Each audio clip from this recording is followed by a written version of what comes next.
menurut ayat Quran dan hadis Nabi itu nanti ada bermacam-macam. Ada orang beriman itu yang dimasukkan surga. Ada orang beriman itu yang dimasukkan ke dalam surga. Ada orang beriman itu yang disebut penduduk surga. Kenapa lain-lain, Pak? Karena waktu di dunia amalannya juga lain-lain. Ada orang beriman yang masuk surga. Ini paling murah tiketnya. Mau masuk surga? Kata Nabi begini, ma min abdin qala la ilaha illallah thumma mata ala dhalik illa dakhalal jannah. Kalau seorang hamba sudah mengucap dua kalimat syahadat, dia yakin dengan kebenaran kalimat itu sampai matinya, orang itu akan masuk surga. Abi Dzar yang waktu itu diajak bicara heran, ya Rasul kok gampang betul? Iya. Walaupun orang itu mencuri, iya. Walaupun orang itu berzina, iya. Biar dia mencuri, biar dia berzina, kalau dia sudah mengucap dua kalimat syahadat, dia yakin dengan kebenaran kalimat itu sampai matinya, itu orang akan masuk surga. Jadi masuk surga cukup dua kalimat syahadat, yakin sampai mati, masuk surga. Itu perkara masuk. Tapi kalau pertanyaannya diterusin, masuknya kapan, Pak? Nah, ini lain lagi urusannya. Sebab ada yang masuknya itu langsung, ada yang mampir dulu. Di sana tempat cuma dua, kalau tidak surga, neraka. Mau ke surga tapi mampir dulu, yang mampirnya jelas di neraka. Kenapa? Dalam hadis qudsi ada riwayat, nanti itu di akhirat, setelah Allah selesai mengatur penduduk surga masuk surga, yang neraka masuk neraka, Allah berkata kepada malaikat Malik, malaikat Malik, labaik ya Allah. Itu bajingan-bajingan tengik, manusia-manusia durjana yang waktu di dunia tidak mau sujud, jauh dari ulama, gemar melakukan yang munkarat dan maksiat, hidup di tengah masyarakat selalu jadi bibit keonaran, kufur, sudah masuk neraka semua. Sudah ya Allah. Nah, kalau sudah, coba sekarang kamu masuk, Malik. Saya, iya, masuk neraka. Mau apa ya Allah? Kata Allah, akhriju minan nar man kana fi qalbihi misqala habbatin min khardalin min iman. Kau masuk neraka, cari di dalam neraka orang-orang yang ada imannya walaupun kecil sebesar biji zarah, angkat mereka keluar. Masuk malaikat Malik ke neraka, cari orang yang ada imannya, korek-korek. Ya repot, udah pada gosong. Yang ada imannya diangkat ke atas, yang ada imannya diangkat ke atas, lalu dimandikan di Nahrul Hayat, namanya sungai kehidupan di akhirat nanti. Cakep lagi rupanya, bersih lagi wajahnya, apel di hadapan Allah. Kata Allah, bagaimana mas? Kapok nggak sampean? Kapok ya Allah. Nah, kalau kapok, idhab fadkhulil jannah, pergi masuk surga sana. Berangkat mereka ke surga, ketemu sama teman-temannya yang udah sampai lebih dulu, yang nggak pakai mampir lagi. Terjadi dialog. Kata teman-temannya yang udah pada nyampe duluan, mas, iya, emang baru sampai? Saya baru sampai. Memang mampir di mana dulu mas? Kita sudah lama sampai di surga. Saudara buka surah Al-Muddatsir ayat 34-35. Ma salakakum fis saqar? Kenapa kamu mampir di neraka Saqar? Qalu lam naku minal musallin. Mereka menjawab, kami mampir di neraka Saqar mas, gara-gara dulunya kami waktu di dunia ndak pernah sholat. Ndak pernah sholat? Ndak pernah. Kan rumahnya dekat masjid. Cuma dekat doang mas. sholat mah enggak saya. Enggak pernah ngasih makan fakir miskin, enggak pernah hadir di majelis taklim, pendeknya enggak pernah melakukan kebajikan, maka saya pun mampir di neraka sakor. Untung betul saya punya iman mas sedikit. Waktu hidup di dunia dulu saya pernah mengucap 2 kalimat syahadat, sekali-kalinya waktu mau kawin. Masya Allah. Untung saja kawin, kalau nggak kawin polos.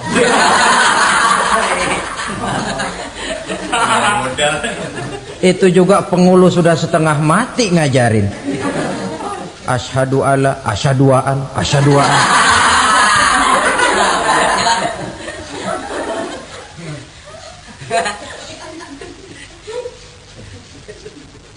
Ini namanya masuk surga, ada mampir dulu. Ada pula orang mukmin itu yang dimasukkan surga. Namanya dimasukkan kan terima beres. Saya masuk ke rumah, jalan sendiri, cari tempat sendiri. Saya dimasukkan ke dalam rumah, terima beres, pokok ada di dalam, itu dimasukkan namanya. Nggak pakai mampir. Tapi tentu tiketnya lebih mahal ketimbang yang pertama tadi. Apa kata Allah? Innal ladzina amanu wa amilus salihat la ukaffiranna anhum sayyi'atihim wa la udkhilannahum jannah. Sesungguhnya orang-orang yang beriman kemudian beramal soleh, kami hapuskan segala dosa dan kesalahannya, kami masukkan mereka ke dalam surga. Lihat ayatnya, Allah yang memasukkan, kita yang dimasukkan. Tidak pakai transit, tidak usah mampir. Cuma tidak cukup syahadat, tidak cukup amanu, tapi diiringi dengan wa'amilus salih. Iman, amal. Tidak cukup syahadat, lalu dibuktikan dia sholat, dia zakat, puasa, lalu dia melakukan berbagai macam kebajikan. Ini yang menyebabkan dia tidak pakai mampir di tempat yang bernama sakor. Lalu ada pula orang mukmin itu yang disebut penduduk sorga.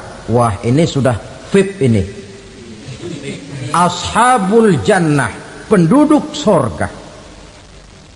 Siapa mereka? Kata Allah, innal ladzina amanu summa istaqamu fala khaufun alaihim wala hum yahzanun ulaika ashabul jannah hum fiha khalidun.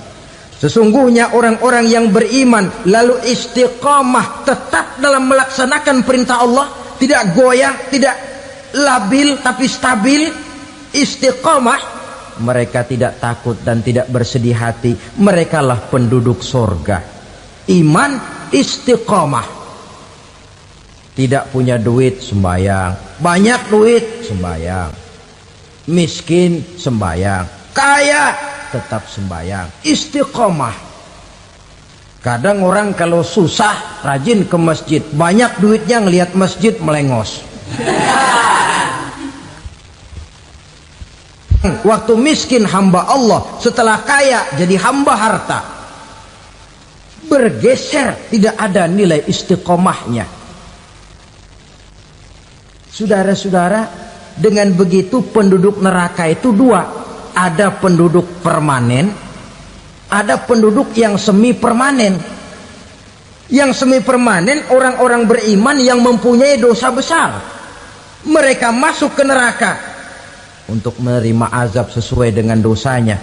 Bila selesai masa azab itu, mereka akan diangkat untuk ditempatkan kembali ke dalam surganya Allah Subhanahu wa ta'ala.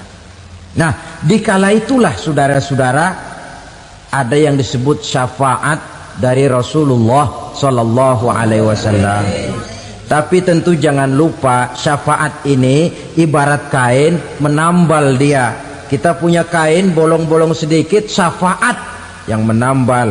Solat kita ada kurang dikit, sedekah kita ada campur riak dikit, amalan kita ada tidak karena Allah dikit, kita berharap syafaat. Jadi biarlah kain masih bolong-bolong, yang penting punya kain. Tapi kalau kainnya tidak ada, yang ditambal apanya? Sholat tidak, puasa tidak, zakat tidak, berharap syafaat saja. Ya, terlalu berlebihan itu. Saudara hadirin yang saya hormati, apabila selesai proses penghisaban, proses penghitungan, maka dikala itulah manusia terbagi dalam dua kelompok besar. Fariqun fil jannah wa fariqun fis sa'ir. Sekelompok orang-orang beruntung yang masuk ke dalam surga, dan sekelompok lagi masuk ke dalam neraka. Ibu-ibu, saudara-saudara kaum muslimin rahimakumullah. Pada pertemuan yang lalu sudah saya jelaskan bahwa hidup selalu berakhir dengan kematian. Apabila datang kematian menimpa seseorang, datanglah kiamat baginya. Itu yang disebut dengan kiamat kecil. Hakikatnya mati adalah perpindahan dari kehidupan di dunia ini menuju kehidupan di alam barzakh. Menunggu kita di alam barzakh sampai datangnya saat kiamat. Entah 10 tahun, entah 100 tahun, entah 1000 tahun, hanya Allah saja yang maha tahu. Adapun orang-orang beriman yang melakukan amal kebajikan dalam kehidupan di dunia ini, masa penantian yang lama di alam barzakh buat mereka sebentar saja. Tetapi bagi orang-orang kafir yang ingkar, yang tidak beriman kepada Allah, yang hidup di dunia cuma menumpuk-numpuk dosa, tentu penantian di alam barzakh akan merupakan waktu yang sangat lama. Bukankah dalam kehidupan kita waktu itu memang relatif? Contoh misalnya, bagi pemuda-pemudi yang sedang duduk asyik memadu cinta, waktu 4-5 jam saja rasanya cuma 4-5 menit. Tenggelam oleh keasikan. Tapi buat orang yang berbaring di rumah sakit, meratap di balik-balik apa itu tembok derita kata lagu, di balik dinding-dinding penjara, sehari bagai seminggu, seminggu rasa sebulan, sebulan boleh jadi rasa setahun. Penantian yang sangat lama. Kapan kiamat itu akan datang? Ini rahasia Allah. Jangankan kita yang orang awam, baginda Nabi sendiri tidak diberitahu oleh Allah kapan kiamat itu akan terjadi. Tetapi sungguh pun demikian, banyak hadis-hadis yang menjelaskan ciri atau tanda-tanda datangnya kiamat. Nah, kalau sudah bicara soal tanda, tanda kiamat itu ada dua. Pertama yang disebut alamatus sughra, tanda-tanda kecil. Ini waktunya masih ada tenggang. Ada yang dinamakan alamatul kubra, tanda-tanda besar, artinya kiamat sudah diambang pintu. Apa tanda-tanda kecil dari datangnya hari kiamat itu? Misalnya kata Nabi, apabila ilmu sudah diangkat oleh Allah, artinya apabila ulama sudah banyak wafat, minat orang belajar agama berkurang, lalu kebodohan nampak merajalela di mana-mana, zina dikerjakan secara terbuka, minuman-minuman keras jadi kebanggaan, itu termasuk di antara tanda-tanda kecil terjadinya hari kiamat. Apalagi misalnya iza waladatil ammatu rabbataha, apabila budak sudah melahirkan tuan. Apa maksudnya? Ada yang mentafsirkan apabila anak sudah bisa membudaki orang tuanya. Orang tua yang melahirkan dia, yang membesarkan dia, demi setelah si anak besar jadi orang berpangkat, bertitel, berharta, berkedudukan, jadilah orang tua itu budaknya. Sehingga sering dibilang kalau orang tua kaya, anak jadi raja. Tapi kalau anak yang kaya, orang tua sering jadi budak. Apalagi munculnya fitnah yang bergelombang, timbul perang antara dua bangsa yang besar, waktu berjalan terasa sangat pendek sekali. Itu merupakan tanda di antara tanda-tanda kiamat. Termasuk di dalamnya sulit membedakan mana laki, mana perempuan. Kan kalau tanda-tanda kayak begini sekarang sudah banyak kita lihat kan. Ulama banyak wafat, penggantinya sulit. Zina dikerjakan berterang-terangan, minuman keras jadi kebanggaan, banyak anak membudaki orang tuanya, sulit membedakan mana laki mana perempuan. Kadang-kadang dari belakang kita lihat perempuan bener, begitu kita colek nengok jenggotan.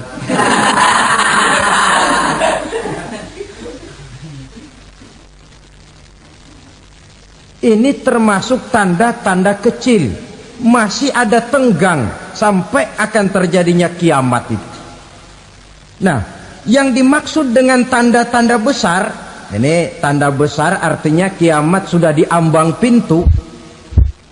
Pertama, matahari terbit dari sebelah barat. Apabila matahari sudah terbit dari arah sebelah barat, tertutuplah sudah pintu taubat. Bersabda Nabi kita, la taqumus sa'atu hatta tatlu'a syamsu min maghribiha.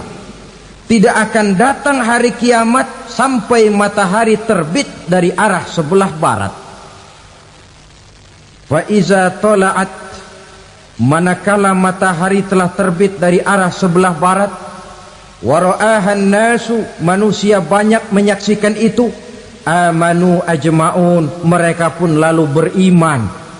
Yang tadinya kafir, yang tadinya ingkar, yang tadinya membangkang, setelah melihat matahari terbit dari sebelah barat, buru-buru beriman, berlomba-lomba mengucap dua kalimat syahadat. Tapi apa yang terjadi? Kata Nabi, wadzalika hina la yanfa'u nafsan imanuha lam takun amanat min qabl. Hari itu adalah hari yang iman sudah tidak berguna lagi bagi seseorang apabila sebelumnya memang dia tidak pernah beriman. Au kasabat fi imaniha khaira, atau beriman tetapi tidak pernah melakukan kebajikan di dalam keimanannya itu. Hari yang sudah kasib, hari yang sudah terlambat, beriman tidak akan ada gunanya lagi. Ini pelajaran buat kita. Sebelum sang surya terbit dari sebelah barat, sebelum nafas sampai di tenggorokan, artinya pintu taubat masih terbuka. Kalau dua hal itu sudah terwujud, nafas sudah sampai di kerongkongan atau matahari sudah terbit dari arah sebelah barat, tertutuplah sudah pintu taubat. Tak ada lagi gunanya pangkat, jabatan, harta, bahkan beriman pun dalam suasana macam itu too late, kata orang Kulon. Sudah terlambat. Matahari terbit dari arah sebelah barat, itu tanda besar, artinya kiamat sudah diambang pintu. Lalu apalagi tanda besar? Munculnya Dajjal. Dajjal artinya pendusta-pendusta yang menyesatkan manusia. Ada dua macam Dajjal, saudara. Ada Dajjal kecil, ini Dajjal kelas 3. Kalau ini sejak zaman Rasulullah sudah ada itu. Tiap zaman ada. Di zaman Rasulullah misalnya ada yang bernama Aswad al-Unsi dari Yaman. Ada yang namanya Musailamah Al-Kazzab dari Yamamah. Ada yang namanya Ibnu Sayyad dari Madinah. Ini dajjal-dajjal di zaman Rasul. Musailamatul Kazzab memproklamirkan diri jadi nabi dia.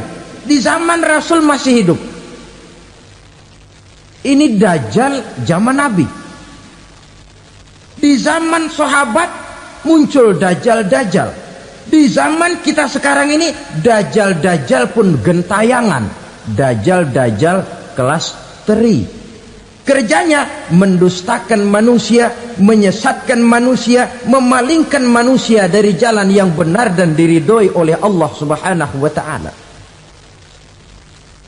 Adapun yang merupakan tanda besar dari datangnya kiamat, dajjal-dajjal kelas kakap. Pembohong-pembohong besar yang menyesatkan masyarakat manusia berpaling dari jalan Allah mengikuti jalan mereka. Apa sih ciri dajjal itu? Kata Nabi dalam hadis Bukhari Muslim, "Innad dajjala", sesungguhnya yang namanya dajjal itu yakhruju, satu saat akan muncul mendekati hari kiamat. Wa inna ma'ahu ma'an, si dajjal ini membawa air. Wa naran, dan juga membawa api. Dua simbol. Di tangan yang satu dia bawa air, di tangan yang satu dia bawa api. Wa ammal ladzi yarahu an-nasu ma'an fanarun, adapun yang orang banyak lihat air, hakikatnya adalah api. Yang dilihat api, hakikatnya adalah air. Oleh sebab itu, kalau api yang ditawarkan, ambillah air. Kalau air yang ditawarkan, pilihlah api. Maksudnya apa ini? Ini bahasa simbol, saudara-saudara. Dajjal bicaranya seolah-olah untuk kepentingan manusia, menawarkan surga. Surga yang dia tawarkan hakikatnya neraka.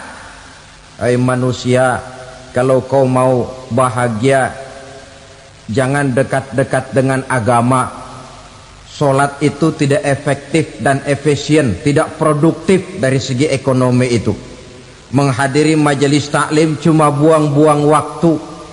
Tahajud, tasbih, tahlil, baca Quran, apa itu? Pekerjaan mubazir saja. Hidup ini cuma sekali, masa yang cuma sekali, manfaatkan dengan sebaik-baiknya. Mumpung, dibawanya sifat mumpung tetapi dalam pengertian yang sangat negatif. Bicaranya seolah-olah untuk kepentingan manusia, tetapi sebenarnya menjerumuskan manusia. Menawarkan air tapi sebenarnya api, menawarkan api tapi hakikatnya air. Buat apa kamu sholat? Buat apa kamu bayar zakat? Buat apa kamu puasa? Surga yang dicanangkan dajjal hakikatnya neraka. Neraka yang digambarkan dajjal pada dasarnya adalah surga. Jadi memutarbalikan fakta itu kerjaan dajjal. Yang hak jadi batil, yang batil dibilang hak, yang benar jadi salah, yang salah malah jadi benar. Tuntunan disuruh jadi tontonan, tontonan malah menjadi tuntunan. Itu pekerjaan dajjal profesinya. Zamannya Nabi Adam, dajjalnya kan iblis. Betul? Betul. Apa sih gang kerayuan iblis itu? Allah setelah menciptakan Nabi Adam kan bilang, Adam, kau dan istrimu Hawa tinggal di surga ini. Seluruh fasilitas yang ada di surga persilahkan kau nikmati. Satu yang tidak boleh, jangan coba-coba dekati pohon khuldi. Dekat saja jangan, apalagi sampai memetiknya. Datang dajjal yang namanya iblis ini. Adam, kamu tahu nggak kenapa tidak boleh makan buah khuldi? Ya nggak tahu, pokoknya saya dilarang. Bodoh kamu Dam. Khuldun artinya kekal. Kalau kamu makan itu buah, kau akan kekal di surga buat selamanya. Allah tidak kepengen, maka dilarang kamu makan buah khuldi. Kalau kau ingin kekal di surga Adam, makan saja. Saya bicara begini ini untuk kepentingan kamu Adam. Ini kan ciri-ciri Dajjal. Bicaranya sih seolah-olah untuk kepentingan Nabi Adam, hakikat sebenarnya menjerumuskan Nabi Adam supaya ingkar dan melanggar larangan dari Allah Subhanahu wa ta'ala. Jadi setelah muncul Dajjal, timbul kekacauan-kekacauan di masyarakat. Banyak yang terpengaruh, terpedaya dan terpesona, termasuk mereka yang memproklamirkan diri jadi nabi, mereka yang memproklamirkan diri jadi rasul di zaman sesudah Rasulullah wafat. Itu adalah Dajjal. Maka saya ingatkan, kalau di zaman kita sekarang ini ada orang ngaku jadi nabi, ada orang ngaku jadi rasul, biar bahasa Arabnya kental, Quran hafal, hadis ribuan hadis hafal, biar pakai serban sampai menyengser ke tanah, bahasa Arabnya fasih, tapi dia mengaku jadi nabi, jadi rasul, kita umat Islam wajib tidak percaya, wajib untuk tidak percaya. Itulah Dajjal zaman kita sekarang ini. Tidak mustahil mereka datang mempengaruhi orang awam supaya berpaling dari Rasulullah, mengikuti mereka.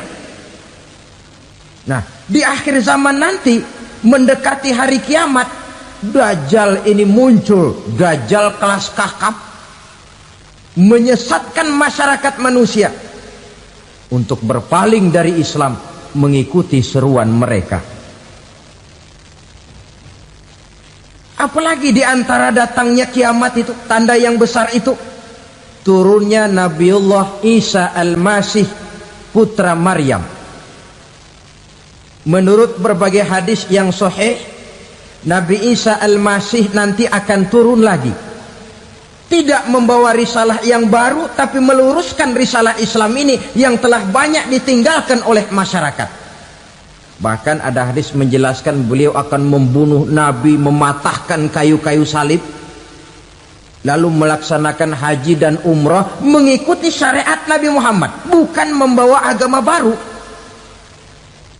Menjadi semacam mujaddid, reformer, menyelamatkan manusia dari bisikan Dajjal. Bahkan ada riwayat yang menjelaskan bahwa Nabi Isa berhasil mengalahkan Dajjal, mengembalikan masyarakat manusia kembali kepada ajaran Islam yang datang dari Allah, dibawa oleh Rasulullah Sallallahu Alaihi Wasallam.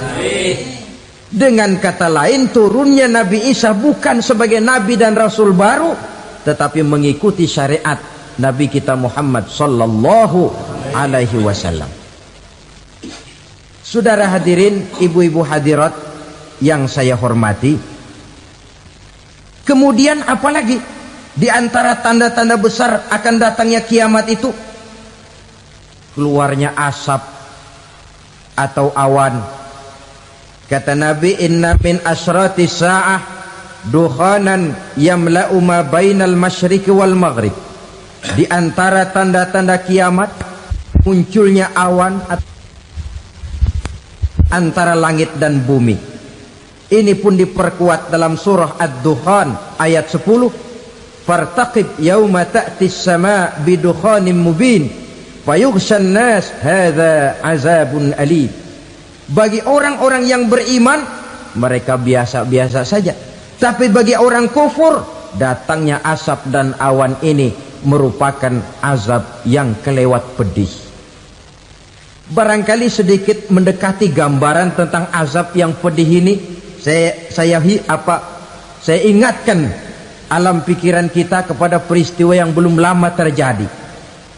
Pernah dengar berita bocornya reaktor nuklir di Chernobyl, Uni Soviet? Pernah dengar?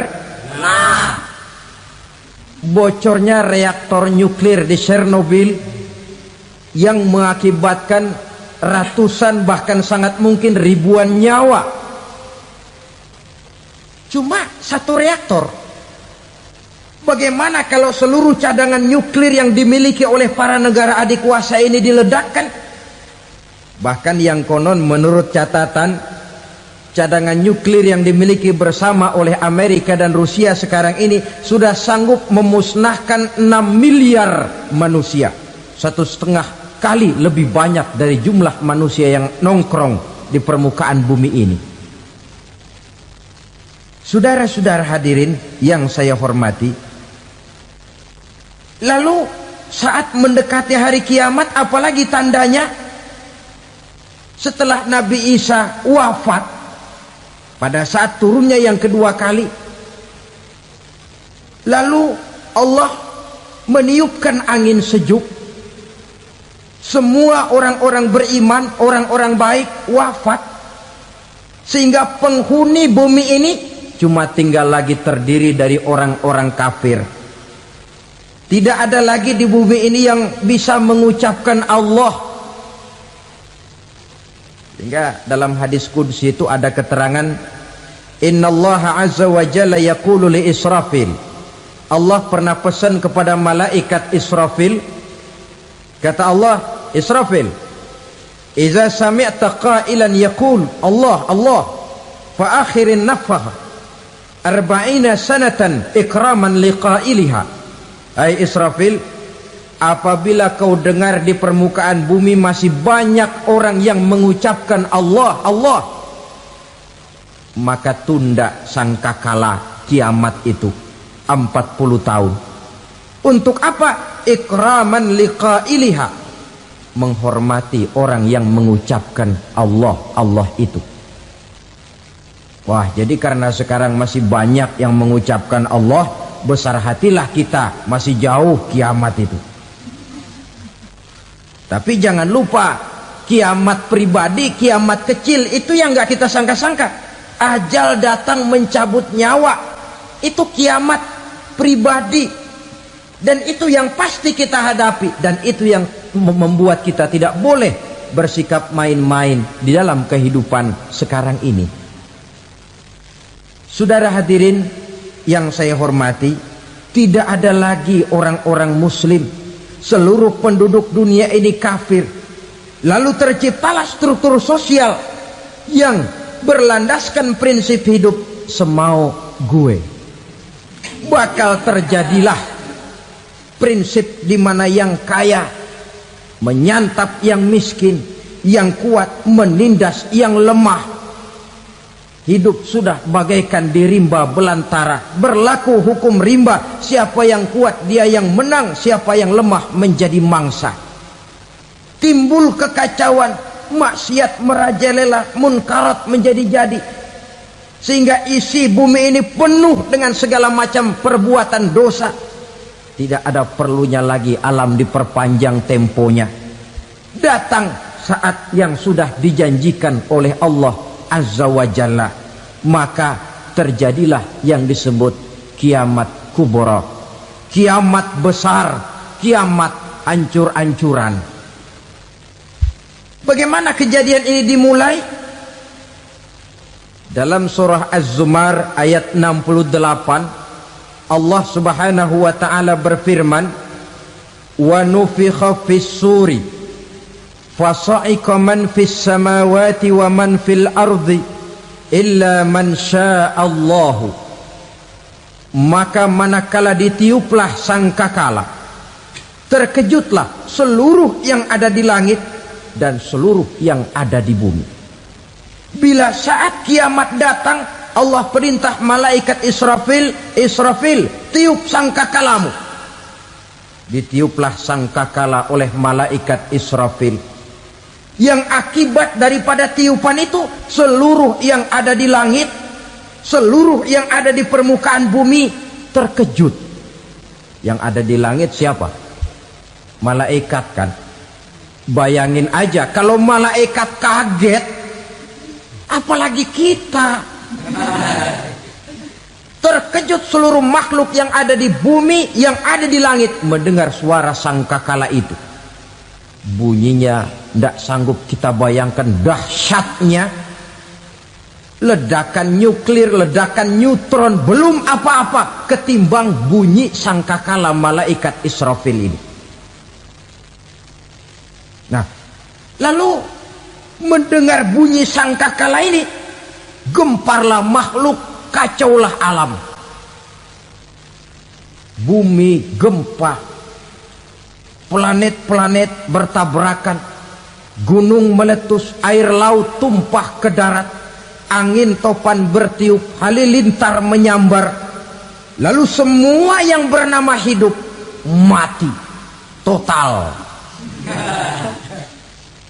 Mati bareng tanpa persiapan. La haula wala quwata illa billah. Saya kadang-kadang dalam tafakur bermohon, ya Allah, mudah-mudahan saya nggak nemuin kiamat beneran. Ngeri. Tidak bisa kita bayangkan macam apa suasana seperti itu. Allah saja banyak memberikan gambaran, misalnya Al-Qari'ah, wa mal qari'ah, wa ma adraka mal qari'ah. Kejadian yang menggemparkan. Tahukah kamu apa kejadian yang menggemparkan itu? Yauma yakunun nasu kal farasil mabsus wa takunul jibalu kal ihnil manfus. Pada saat itu manusia berterbangan bagai kupu-kupu, gunung berterbangan seperti kapas ditiup angin. Gunung saja macam kapas, konon lagi manusia.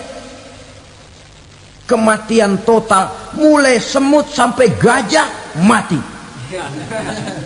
jin mati, iblis mati, malaikat mati. Oh, malaikat saja mati. Saudara hadirin yang saya hormati, kematian total yang tanpa persiapan. Orang bilang, Pak, kalau mati bareng begitu yang repot malaikat maut dong ya. Cabut sana, cabut sini. Itu kalau menurut logika kita, mestinya begitu menurut logika. Tapi logika juga yang nggak perlu serepot itu. Sebab untuk mematikan listrik di wilayah DKI, di wilayah Jakarta, nggak perlu tiap rumah didatengin, matiin, ya lama. Cukup dari kantor pusatnya saja PLN, tekan satu tombol, gelaplah seluruh Jakarta. Saudara hadirin yang saya hormati, kematian total. Lalu setelah kematian total, planet-planet juga mati, dalam arti tidak bergerak dan beredar. Angin mati, dalam arti tidak bertiup. Air mati, dalam arti tidak ada riak gelombang. Pokoknya semua mati. Kullu nafsin za'iqatul maut, semua yang bernafas mati. Dalam ayat lain, kullu man 'alaiha fan, semua yang ada di permukaan bumi fana. Yang kekal cuma Allah Subhanahu wa ta'ala. Yang paling belakang mati malaikat maut dan malaikat Israfil. Tapi mati juga sesuai dengan janji Allah. 40 lamanya. Tidak dijelaskan oleh Abi Hurairah 40 jam, apa 40 hari, apa 40 tahun. Hadis-hadis cuma menyebutkan 40 saja. Sunyi alam, yang tinggal cuma Allah saja lagi. Ketika itu Allah berseru-seru, katanya, limanil mulkul yauma, siapa para penguasa hari ini? Mana itu raja-raja dan penguasa yang dulu mengaku jadi Tuhan? Fir'aun, mana Fir'aun sekarang? Yang dulu jadi raja, merasa berhasil, sombong, lalu tidak mau turun-turun dari kekuasaannya, sampai kepada puncak kekurang ajarannya mengangkat diri jadi Tuhan. Mana itu Fir'aun? Namrus, mana sekarang Namrus? La ilaha illa ana, ternyata tidak ada Tuhan lain selain daripada aku, kata Allah.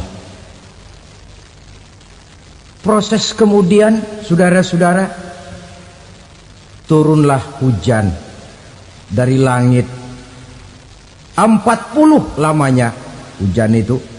Tidak jelas juga 40 jam apa 40 hari. Setelah air turun membasahi, datanglah tiupan sangkakala yang kedua. Semua yang bernama mati bangkit dari kuburnya masing-masing. Ini yang disebut Yaumul Ba'thi, hari kebangkitan. Allahu Akbar.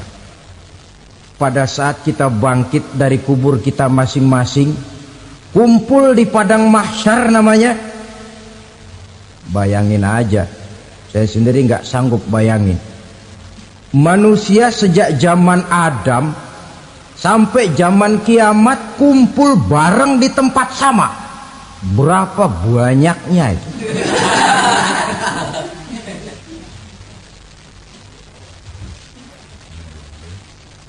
Dan yang luar biasa menurut satu riwayat, pada saat bangkit itu, Masya Allah, roman muka kita berubah, disesuaikan dengan amalan kita waktu di dunia ini. Barang siapa yang waktu di dunia amalannya itu amalan tikus,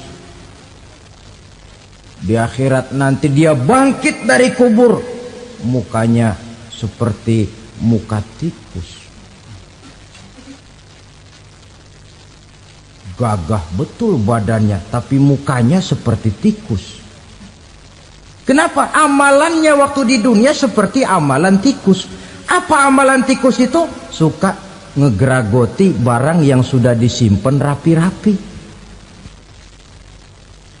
Orang sudah simpan uang rapi-rapi, simpan perhiasan rapi-rapi, digeragoti oleh tikus. Maling-maling, pencoleng-pencoleng, koruptor-koruptor. Itu nanti di akhirat nanti kita lihat mukanya seperti muka tikus. Oh ini waktu di dunia suka nyolong, hanya seperti muka tikus. Barang siapa yang waktu di dunia ini amalannya itu amalan macan, dia akan bangkit nanti mukanya seperti muka macan. Apa amalan macan? Macan itu amalannya menang-menangan. Orang yang mau menang saja nggak mau mengalah. Coba lihat di hutan, kenal hutan nggak? Di hutan, raja hutan di mana-mana pasti macan. Betul kan? Betul. Padahal hutan belum pernah bikin pemilihan umum. Tapi macan tidak peduli ada pemilihan umum apa tidak, pokok saya raja. Sebab apa? Macan jadi raja itu bukan karena benar, tapi karena kuat jadi raja. Setelah dia jadi raja, rakyat hutan yang mesti dilindungi malah dimakan oleh raja macan. Kambing rakyat hutan dimakan oleh macan. Ayam rakyat hutan dimakan oleh macan. Itu nanti kita lihat di akhirat itu mukanya seperti muka macan, gagah betul. Lalu barang siapa yang di dunia ini amalannya itu seperti amalan anjing, nanti dia punya muka seperti muka anjing. Apa amalan anjing? Pertama, anjing itu kalau disuruh jaga rumah, dia tidak bisa membedakan mana maling, mana tamu. Biar yang datang maling, kalau bawa tulang, anjing kalem. Yang kedua, anjing itu akan setia kepada siapa saja yang memberinya roti. Siapa yang memberinya roti, itulah majikannya. Apa kata majikannya pasti dia laksanakan. Soal benar atau salah dia tidak peduli. Setelah anjing dapat roti, dia tidak punya pilihan lain kecuali bilang, abdi mah kumaha juragan wae ayeuna mah.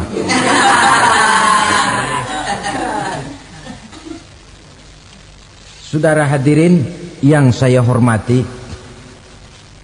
berkumpul di padang mahsyar, tiap orang sibuk dengan persoalannya masing-masing. Matahari waktu itu didekatkan oleh Allah, panas luar biasa. Ada yang saking panasnya itu mencucurkan peluh keringat sampai sebatas mata kakinya. Ada yang keringatnya sampai sedengkulnya, ada yang keringatnya sampai sepusatnya, ada yang keringatnya mengalir sampai sebahunya, ada yang kelelap oleh keringatnya sendiri, sementara orang di sampingnya nggak apa-apa. Bergantung lagi amalan dia waktu di dunia ini. Saudara-saudara, sebagian orang dalam kepanikan padang mahsyar berombong-rombong datang mereka menghadap Nabi Adam. Ya Adam, anta abal bashar. Hai Adam, Tuhan adalah bapak moyang manusia. Kami sebentar lagi akan disidang, dimintakan pertanggungan jawab. Tolonglah kami, hai Adam. Kata Nabi Adam, jangankan nolongin sampean, saya sendiri tanggung jawab di hadapan Allah. Ketika dulu tidak boleh makan khuldi, saya serobot.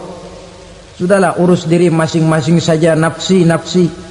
Begitu kata Nabi Nuh, begitu kata Nabi Ibrahim. Tiap orang bertanggung jawab sendiri-sendiri. Ketika itulah saudara-saudara, nikmatnya menjadi umat Nabi besar Muhammad sallallahu alaihi wasallam. Sebab apa? Walaupun menurut abjad kita ini umat paling belakang, paling belakang kita ini toh, karena Nabi Muhammad adalah Nabi akhir, tapi akan dihisap lebih dulu, lewat di atas sirat lebih dulu, masuk surga lebih dahulu ketimbang umat-umat belakangan. Ketika Rasul mendekati ajal, beliau tanyakan itu kepada malaikat Jibril. Malaikat Jibril berkata, Muhammad jangan khawatir, Allah sudah berjanji, inni haramtul jannata ala sairil anbiya hatta tadkhulaha anta wa haramtuha ala sairil umami hatta tadkhulaha ummatuka. Surga aku haramkan buat seluruh nabi kecuali kalau engkau Muhammad sudah masuk ke dalamnya, dan surga aku haramkan buat seluruh umat kecuali kalau umatmu Muhammad sudah masuk ke dalamnya. Logikanya, walaupun menurut abjad kita umat paling belakang, bakal dihisap paling dulu, lewat di atas sirat paling dulu, masuk surga paling dulu, kalau mampir ke neraka juga paling dulu. Ya resiko. Jangan mau enaknya aja paling dulu. Saudara hadirin yang saya hormati, setelah masa kebangkitan itu jangan dikira begitu bangkit langsung diperiksa. Masih menunggu menanti ribuan tahun perhitungan padang mahsyar untuk sampai kepada proses yang disebut yaumul hisab, hari perhitungan. Seorang demi seorang bakal dipanggil. Bayangkan saja, kita se-RT saja di absen, kadang-kadang perlu waktu lama. Ini manusia sejak zaman Nabi Adam sampai datang hari kiamat, satu demi satu disidang di hadapan Qadhi Rabbul Jalil. Status sosial copot sudah waktu itu. Yang pernah jadi hartawan di situ tidak lagi kelihatan kehartawanannya. Yang pernah jadi jenderal tidak lagi dipanggil jenderalnya. Yang ustadz tidak lagi dipanggil al-mukarramnya. Seluruh status sosial selesai. Dipanggillah kita seorang demi seorang menghadap Qadhi Rabbul Jalil. Bagaimana proses penghisaban itu? Pertama, proses tanya jawab. Di antaranya ada hadis menyatakan, lan tazula qadama 'abdin yaumal qiyamah hatta yus'ala an arba'i khisalin. Besok di hari kiamat tidak akan bergeser telapak kaki seorang hamba sampai dia ditanya lebih dulu tentang 4 persoalan. Tentang ilmunya, kemana ilmu itu diamalkan. Tentang umurnya, di mana umur itu dihabiskan. Tentang masa mudanya, Kemana masa muda itu dipakai? Tentang hartanya, dari mana harta itu didapat dan kemana harta itu dibelanjakan. Ini termasuk proses tanya jawab. Jadi kalau istilah pengadilan dunia, nama Fulan bin Fulan. Kamu waktu di dunia diberikan umur panjang untuk apa? Pernah mengalami masa muda, kemana kau habiskan masa remajamu? Kau diamanahkan ilmu, dengan apa ilmumu kau amalkan? Kau diberikan harta, dari mana harta kau dapat, kemana kau belanjakan? Tak seorang pun yang bisa mungkir.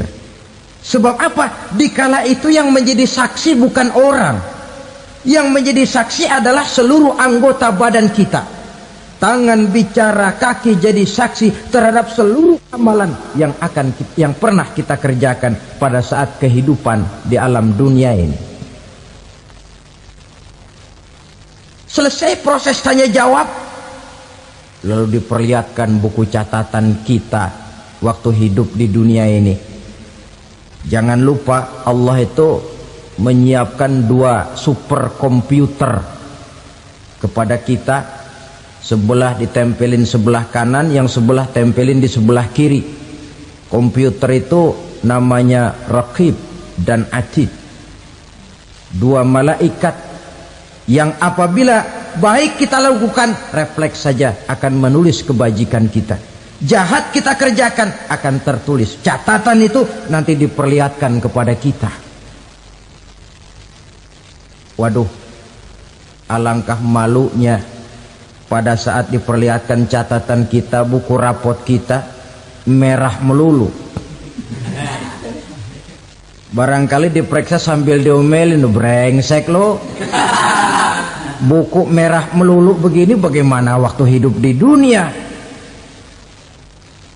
Tidak cukup diperlihatkan buku catatan kehidupan, rekaman kehidupan. Rekaman kehidupan kita secara utuh sejak terlahir sampai ajal datang merenggut nyawa. Barangkali mirip dengan video sekarang ini, di mana terekam dengan baik seluruh kegiatan kita sejak yang sekecil-kecilnya sampai kepada yang sebesar-besarnya. Untuk kemudian kita pun menerima balasan. In khairan fa khairun wa in syarran fa syarrun. Kalau baik ya baik balasannya, kalau jahat ya jahat juga balasannya. Catatan-catatan kita diberikan. Kalau banyak kebajikannya diberikan di tangan kanan dengan cara yang halus.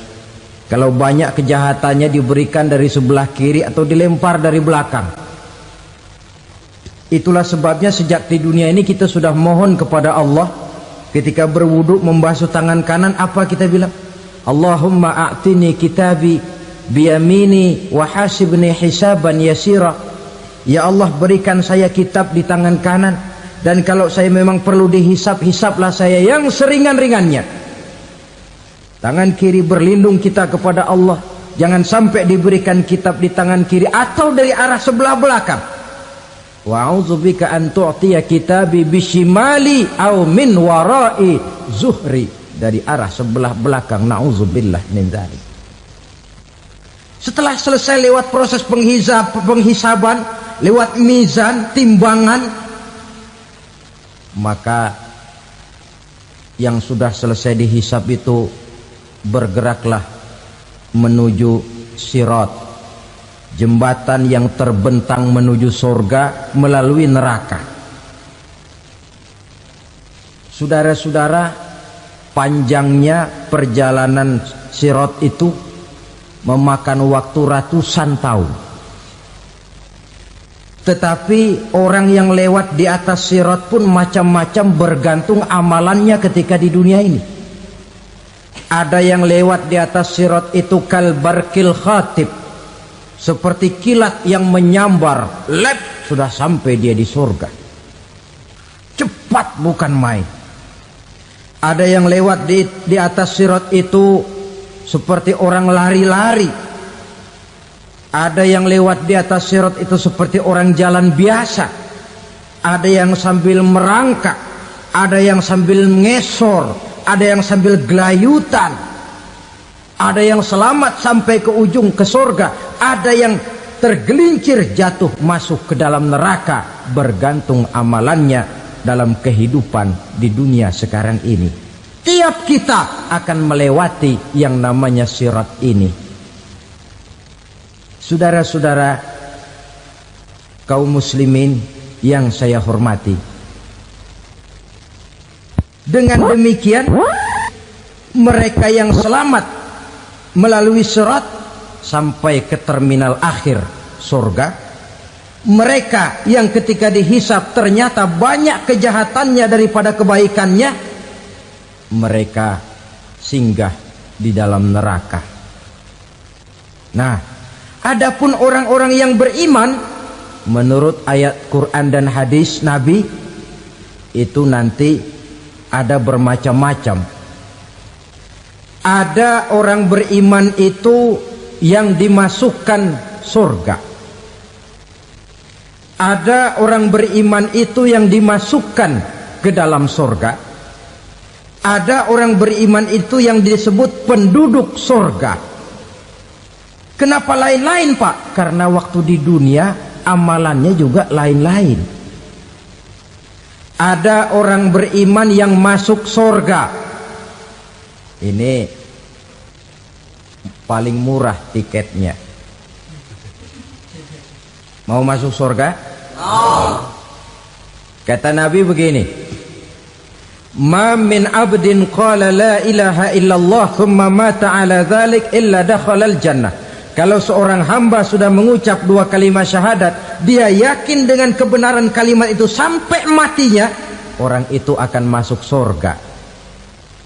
Abi Dzar yang waktu itu diajak bicara heran, ya Rasul kok gampang betul? Iya, walaupun orang itu mencuri, iya, walaupun orang itu berzina, iya, biar dia mencuri, biar dia berzina, kalau dia sudah mengucap dua kalimat syahadat, dia yakin dengan kebenaran kalimat itu sampai matinya, itu orang akan masuk surga.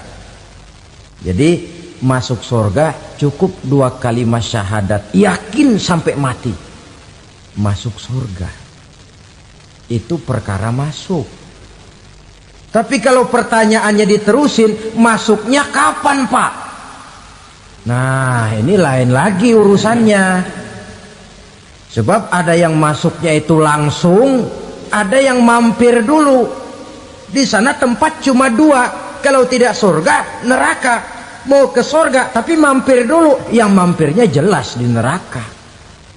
Kenapa? Dalam hadis qudsi ada riwayat, nanti itu di akhirat, setelah Allah selesai mengatur penduduk surga masuk surga, yang neraka masuk neraka, Allah berkata kepada malaikat Malik, malaikat Malik, labaik ya Allah, itu bajingan-bajingan tengik, manusia-manusia durjana yang waktu di dunia tidak mau sujud, jauh dari ulama, gemar melakukan yang munkarat dan maksiat, hidup di tengah masyarakat selalu jadi bibit keonaran, kufur, sudah masuk neraka semua. Sudah ya Allah. Nah, kalau sudah, coba sekarang kamu masuk, Malik. Saya, iya,